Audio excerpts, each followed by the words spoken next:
नमस्कार, प्रणाम, जय मदेश। हम संतोष कुमार आज ही फेसबुक लाइव कार्यक्रम के माध्यम से बेरोजगारी समस्या कैसे समाधान हो सकता ऊपर एक विचार आइल मन में। हम सोचनी है कि जरूर अपने लोगन के समक्ष अपन बात राखी, संबंधित जे वर्तमान सरकार बनी वहाँ समक्ष अपन बात राखी, स्थानीय सरकार, प्रदेश सरकार और हमनी के केंद्रीय सरकार।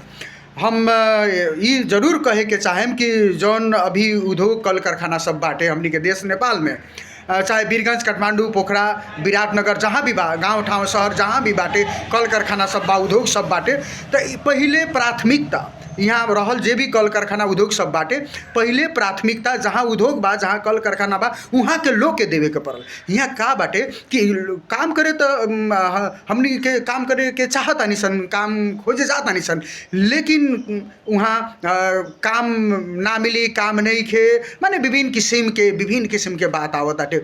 हम जरूर कहें कि पहले प्राथमिकता यहाँ के लोग के देवे के पड़ल, यहाँ के जनता के देवे के पड़ल। यदि यहाँ के जनता काम योग्य बानी, सक्षम बानी, काम करतानी, उनका के काम में रखल जाओ। ना तो यहाँ के जनता सक्षम बानी, काम करे के चाहतानी, फिर भी काम में उनका के नहीं के रखल जात, बाहर के लोग के काम में रखल जाता। हम ये नहीं कहत कि बाहर के लोग काम मत करो, हमनी भी बाहर जानी सन, काम करनी सन।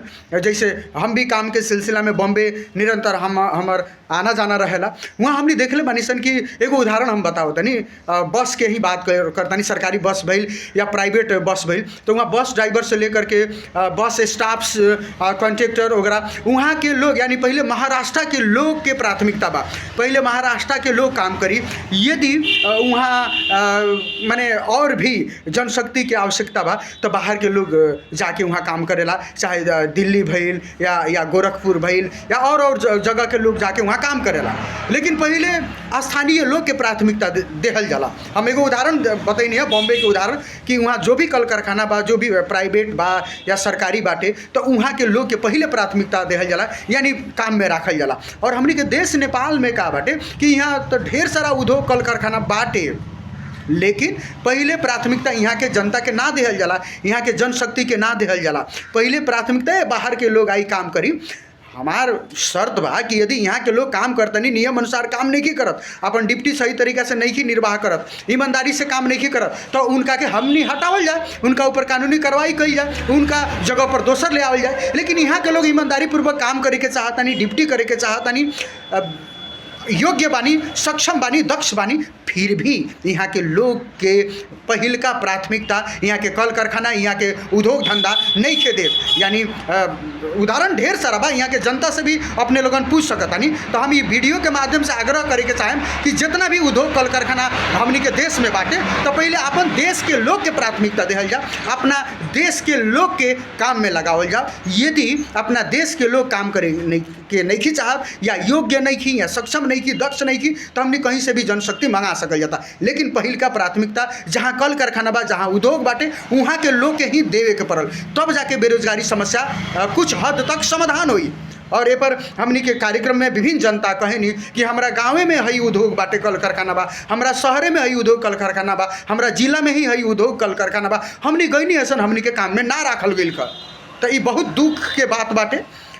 जरूर जितना भी फैक्ट्री मालिक बालो कल कारखाना चलावेला, जितना भी मैनेजमेंट बालो, मैनेजमेंट टीम बालो, तो हम आग्रह करे के चाहें कि यहाँ के लोग के पहिल का प्राथमिकता देहल जाए। और इस सरकार से भी हम आग्रह करे के चाहते नहीं, यहाँ के स्थानीय सरकार, प्रदेश सरकार और केंद्रीय सरकार से, कि ए पर निगरानी कल जाए, ए पर ध्यान देहल जाए। यहाँ उद्योग कल कारखाना में रुआ लोगन छड़ के जाँच करी कि कितना लोग यहाँ के काम करता और कितना लोग यहाँ के नहीं के, ए पर ध्यान देहल बहुत जरूरी बाटे। ये जब हम वीडियो पोस्ट करता नहीं तो लागत हुई केहू के कि हमनी बाहर के बानी सन, शायद हमनी काम ना करे सकम सन, कह के ऐसा का बात नहीं खे।